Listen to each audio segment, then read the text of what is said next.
여러분이 너무나 잘 알고 있는 토끼와 거북, 토끼전인데요. 산속에 살던 토끼는 용궁에 가면 북이 영화를 준다는 자라의 말을 믿고 바닷길을 따라 나서요. 하지만 용왕의 병에 토끼의 간이 잘 듣는다 해서 데려온 것임을 나중에 알고 토끼는 지혜로서 위기를 간신히 벗어나게 되죠. 재치 만점의 판소리계 소설이에요. 토끼전 이야기 들려드릴게요. 어려운 일이 있다고 해서 쉽게 포기하면 안 돼요. 토끼전은 선생님이 아주 어릴 때부터 알고 있던 이야기예요.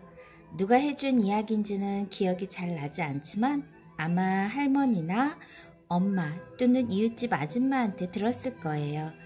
그만큼 널리 알려진 이야기라는 뜻이죠. 토끼전의 줄거리를 한번 떠올려 볼까요? 바닷속 용왕이 병이 났는데 산중에 사는 토끼의 간을 먹어야 살 수 있다는 거예요. 그래서 충성스러운 신하 별주부, 별쓸 이름이에요. 여기선 자라, 별주부가 나섰어요. 육지에 간 별주부는 온갖 부귀영화와 벼슬을 약속하며 토생원을 유혹했고 결국 토생원도 별주부의 유혹에 넘어가고 말죠. 토생원은 나이 많은 선비를 높여 부르던 말입니다. 여기선 토끼를 말해요. 용궁에 도착해 모든 사실을 알게 된 토생원은 정신을 바짝 차리고 꾀를 내었어요. 사실은 간을 산속 깊이 숨겨놓고 왔다고 말이죠. 처음에 믿지 않던 용왕과 신하들도 토생원이 너무나 태연하게 거침없이 말하자 믿고 말았어요. 이제 용왕은 토생원을 선생이라 부르며 후하게 대접하기 시작했죠. 심지어 토생원의 말 한마디에 왕비를 비롯한 수많은 신하들이 서로 앞다투어 토생원과 입을 맞추려 하고 서로 토끼똥을 얻으려고 달려들기까지 해요. 결국 토끼는 무사히 산중으로 돌아올 수 있었고 대부분의 토끼전은 여기서 이야기가 끝나지만 이야기가 더 진행되는 책도 있어요. 토끼에게 당한 용왕이 산신령을 협박해 토끼를 당장 용궁으로 보내라고 해요. 꽤 주머니 여우에게 붙잡혀 다시 용궁으로 끌려온 토끼는 또다시 위기에 처하고 말죠. 하지만 노련한 토끼는 이번에도 거짓 눈물을 흘리며 죽은 전 용왕과 자신은 형제의 인연을 맺었다고 새 용왕에게 주장해요. 그래서 이번에도 무사히 풀려나게 돼요. 인간들의 세상을 재미있게 비판한 개그 같은 이야기예요. 여러분들도 눈치챘겠지만 토끼전은 인간들의 세상을 풍자한 소설이에요. 풍자 소설은 세상의 여러 문제점을 재미있게 비판한 소설이죠. 재미있게 비판한다고 하니 좀 우습죠? 생각해보세요. 여러분들이 좋아하는 텔레비전의 개그 프로그램을 보면 웃음을 주면서도 사람들의 나쁜 점을 꼬집는 것들이 있잖아요. 풍자 소설도 그런 거예요. 토끼전은 동물들을 등장시켜 우리 인간들을 가르치는 거라고 할 수 있죠. 그런데 왜 용궁이나 동물들을 가지고 이야기를 만들었을까요?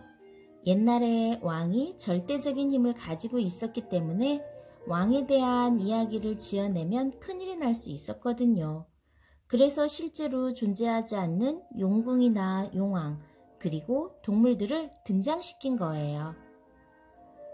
용왕은 어떤 사람을 풍자한 걸까요? 먼저 용왕을 잘 살펴봅시다. 용왕은 늙은 데다 깊은 병에 걸렸어요. 그런데 토끼의 간을 먹어야 낫는다는 거예요. 그래서 당장 토끼를 잡아들이라 명령하죠. 자신의 병을 고치기 위해 살아있는 목숨을 죽이려고 하는 용왕의 행동에 대해 여러분들은 어떻게 생각이 드나요? 용왕은 한 나라의 왕을 상징한다고 볼 수 있어요. 그럼 토끼는요? 맞아요. 힘없는 백성이라고 할 수 있죠. 그러니까 용왕은 자신의 목숨을 살리려고 힘없는 백성의 목숨을 빼앗으려고 하는 왕인 거예요. 좋은 왕이라고 할 수 있을까요? 좋은 왕이라고 할 수 있을까요? 아무리 권력을 가졌다고 해도 다른 사람의 목숨을 함부로 살생하는 것은 나쁜 일이잖아요. 물론 옛날에는 왕이 곧 국가라는 생각을 했기 때문에 백성이 왕을 위해 죽는 것을 영광스러운 일이라고 여겼을 수도 있을 거예요. 그렇다 해도 왕이 자기 힘을 이용해 아무 죄도 없는 사람의 목숨을 끊으려고 한 것은 옳지 않은 일이죠. 더구나 용왕은 토끼의 꾀에 홀딱 넘어가고 말았어요. 한 나라를 다스리는 지도자가 갖추어야 할 가장 중요한 덕목은 무엇일까요? 바로 올바른 판단을 내리는 거예요. 지도자가 잘못 내린 판단으로 인해 수많은 사람들이 힘들어지거든요. 판단을 잘 하려면 늘 정신이 깨어 있어야 하죠. 깊이 생각해야 하거든요. 생각은 어떻게 키울까요? 경험을 통해서 그리고 책을 통해서 길러가는 거죠. 지금 여러분들도 토끼전을 읽으면서 부지런히 생각의 힘을 키우고 있는 중이잖아요. 맞죠? 그럼 자라는 과연 충성스러운 신하일까요? 자라는 이런 용왕의 명령을 충실히 따르는 신하예요. 충직한 신하라면 왕의 잘못된 행동을 바로잡아 주어야 하는데 자라는 무조건 왕의 명령을 따르기만 했죠. 물론 어떤 사람들은 자라의 이런 행동을 충성스러운 모습으로 칭찬하기로 해요. 조선시대에는 임금님이 나라의 아버지이니까 절대적으로 충성하는 것이 당연하다고 여겼거든요. 하지만 민주주의 시대인 요즘에 와서 볼 때 자라의 행동은 옳고 그름을 판단하지 않는 맹목적 충성으로 비판받고 있어요. 맹목이란 말은 생각을 깊게 하지 않아 판단을 올바로 하지 못한 것을 말해요. 결국 맹목적인 충성을 하는 신하는 왕이나 그 나라의 해가 될 뿐이죠. 그렇다면 토끼는 잘못이 없는 걸까요? 토끼는 벼슬도 주고 호의호식 해준다는 자라의 꼬임에 홀딱 넘어갔어요. 이런 토끼의 행동은 허영심에 들떠서 유혹에 빠진 거라고 볼 수 있죠. 토끼가 그 순간 조금만 정신을 차리고 깊이 생각을 해봤다면 자라의 꼬임에 넘어가지 않았겠죠. 그러면 이야기가 재미없어질 거라고요? 그럴 수도 있어요. 토끼는 노력하지 않고 돈이나 권력을 얻으려는 인간의 잘못된 욕망을 보여준다고 할 수 있어요. 대박이 터지기를 바라면서 복권을 사거나 도박에 빠진 어른들의 모습에서 볼 수 있는 잘못된 욕망 말이에요. 어려운 일이 있어도 포기하지 말고 지혜를 짜내보세요. 토끼는 용궁에 도착해서야 자신이 죽을 위기에 처했다는 것을 깨달았어요. 이제 어떡하지? 난 이제 죽었구나. 이러면서 마냥 울고만 있었다면 토끼가 위기를 벗어날 수 있었겠어요? 호랑이에게 물려가도 정신만 바짝 차리면 살아날 수 있다는 속담이 있잖아요. 여러분들도 앞으로 세상을 살아가는 동안 토끼와 같이 위기를 맞는 순간이 있을 거예요. 그럴 때를 위해 토끼의 마음가짐과 행동을 배워두세요. 토끼는 잠시 당황했지만 위기를 벗어날 궁리를 했어요. 그래서 드디어 해결책을 찾은 거죠. 여러분들도 위험한 순간에 포기하지 않고 집중해서 지혜를 짜내다 보면 정말 좋은 생각이 나오게 될 거예요. 무능한 왕과 자라에게 백성이 한 수 가르쳐준 통쾌한 소설이라고 할 수 있어요. 토끼전은 지은이가 따로 없이 많은 백성들이 함께 만든 공동 작품이에요. 백성들은 이야기를 통해 어떤 세상을 꿈꾸었을까요? 토끼전이 널리 퍼진 것은 조선시대 후기예요. 그때 우리나라는 임진왜란과 병자호란이라는 큰 전쟁을 겪었어요. 당연히 백성들은 지배층인 양반들에게 실망하게 되죠. 양반들은 평소에 어려운 유교 이념을 내세워 글 모르는 백성들을 다스렸는데 전쟁을 막지도 못했고 오히려 전쟁이 나자 도망을 가는 나약한 모습을 보여줘요. 백성들은 매우 화가 났어요.